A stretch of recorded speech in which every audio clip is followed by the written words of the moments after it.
Welcome to the France 24 Observers, the show that's based on our network of ordinary people who are our eyes and ears around the world. We begin today in Lebanon, which has been suffering spillover from the Syrian civil war since it began. Lebanon's infamous Roumieh prison is where the authorities for years have put suspects with ties to the Islamist groups fighting in Syria. Until recently, they lived in cell block B and essentially ran things themselves.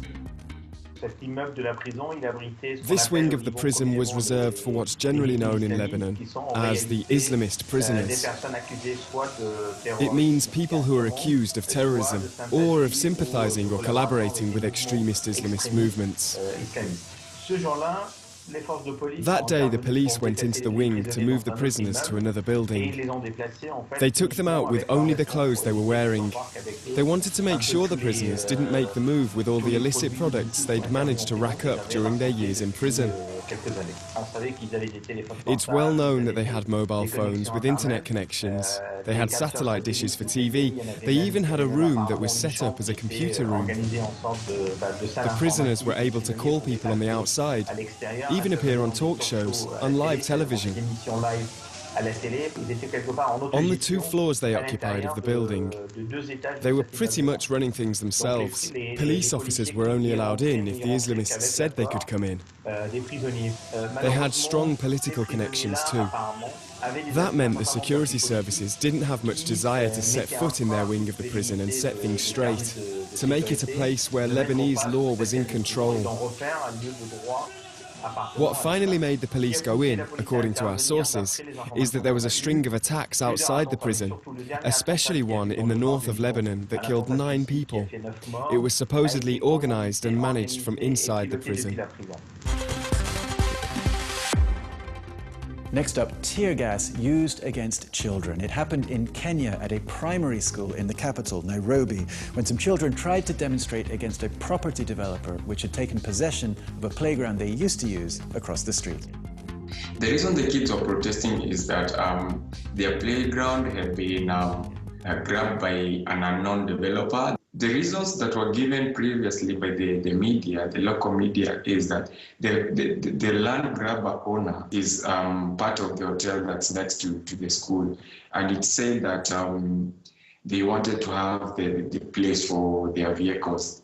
They decided to come out of their school and ran towards the main entrance where now the grab playground was positioned at, and they started burning the main gate, trying to access the playground.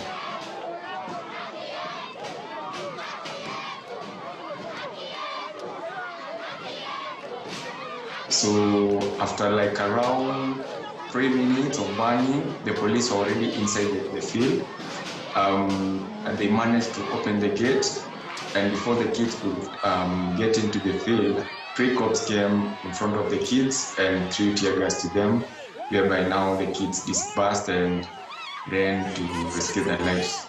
So in the process of running, some were hurt, others fainted, and it was quite an embarrassing moment for Kenya. According to the law, the police are not supposed to throw tear gas around kids. I still don't understand why he did so. And now for some more reports and images sent in by our observers. First up, Armenia, where a recent murder is putting a strain on relations with Russia. Since the breakup of the Soviet Union, Armenia has been an ally for Russia in the Caucasus region. Now a Russian soldier is accused of stabbing to death 7 members of the same family, including a 2-year-old and a 6-month-old baby. There have been angry demonstrations because the soldier is being held on his base, and Armenian authorities seem to be willing for him to be tried by the Russian military. Our observer wants to see him tried by an Armenian court.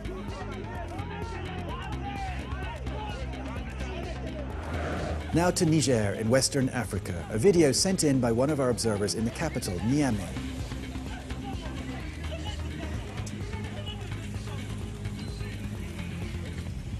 He filmed it when he saw a demonstrator from the political opposition being violently arrested by the police.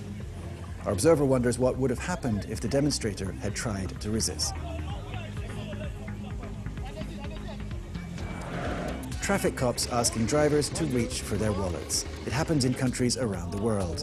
Usually the police at least say what the supposed infraction is, whether it's real or imagined. But these two cops in Morocco just ask for a present. Yeah, that's good. Yeah, very good. Very good. You have the card. You don't have money. Money? Yes.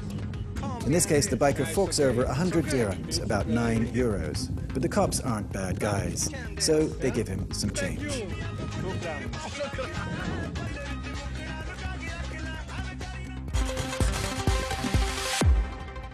That's it for this week. As always, you can find more reports from our observers on our website, on our Facebook and Twitter pages, and on our apps for mobiles. I'll see you next time.